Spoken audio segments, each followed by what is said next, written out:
ಮೊನ್ನೆ ಆಸಾರ ಮೇಲ್ದಾಗ ಟ್ಯಾಂಕಿಗೆ ಫೆನ್ಸಿಂಗ್ ಇಲ್ಲಾರ್ದೆ ಒಂದು ಹುಡುಗ ತಿರ್ಕೊಂಡ ಇಲ್ಲ ಮತ್ತು 4 ತಿಂಗಳಿಂದ ಇಬ್ರಾಹಿಂ ರೋಜಾ ಲಿಟರಲಿ ನೀರ್ದಾಗದ ಸರ್, ಯಾರು ನೋಡ್ಲಕ್ ಹೋಗಿಲ್ಲ ಅಲ್ಲಿ.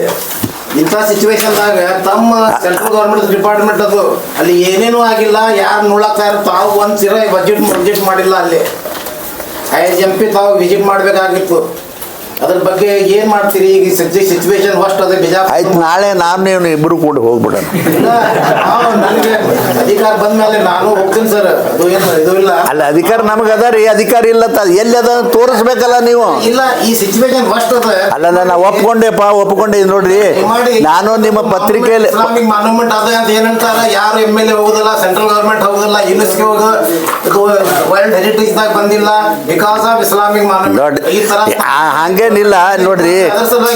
ನಾನು ಸುಮಾರು ಅಲ್ಲ, ಬಿಜಾಪುರ ಬಂದು 15 ವರ್ಷ ಆಯ್ತು. ಈಗ ಆ 15 ವರ್ಷನಾಗೂ ಕೂಡ ಅದು ಆಗ್ಲಿ ಅಂತ ಹೇಳಿ ಪ್ರಯತ್ನ ಮಾಡ್ಲಿ. ನಾನು ಬಿಜಾಪುರ ಇದನ್ನ ನಮ್ಮ ವರ್ಲ್ಡ್ ಹೆರಿಟೇಜ್ ರಿಜಿಸ್ಟರ್ ಹಾಕಬೇಕು ಅಂತೇಳಿ ಪ್ರಯತ್ನ ಮಾಡೀನಿ.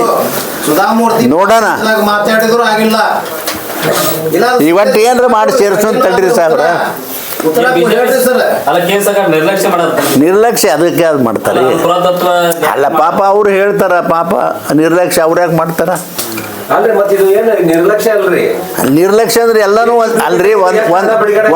ಒಂದು ವರ್ಷದೊಳಗ ಎಷ್ಟು 1 ಅಥವಾ 2 ದೇಶದಾಗ ಇರ್ತಕ್ಕಂಥ ಚ್ಯೂಸ್ಗಳನ್ನ ಅದನ್ನ ಮ್ಯಾಪಿಗೆ ಹಾಕ್ರಿ ಅಂತ ಕಳಿಸ್ತಾರೆ, ರೆಕಮೆಂಡ್ ಮಾಡಿ.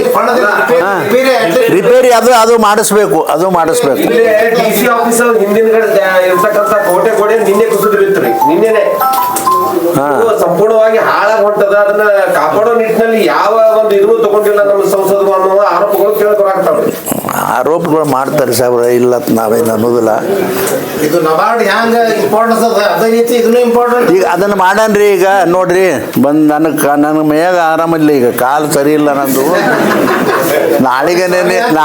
ನಾಳೆಗೆ ಎಲ್ಲರನ್ನ ಕರ್ಕೊಂಡು ಹೋಗ್ಬಿಡ್ತಿದ್ದಪ್ಪ ನಾನು. ಅದನ್ನ ಎಲ್ಲೆಲ್ಲ ಅದನ್ನ ತೋರಿಸ್ಲಕ್ಕಾರೆ ಈಗ ಒಂದ್ ನಿಮಿಷ ನಾ ಹೇಳೋದು ಕೇಳ್ರಿ. ಪಾರ್ಲಿಮೆಂಟ್ ಮುಗಿಸ್ ಬಂದ ಮೇಲೆ ಖಂಡಿತವಾಗಿ ಹೋಗೋಣ.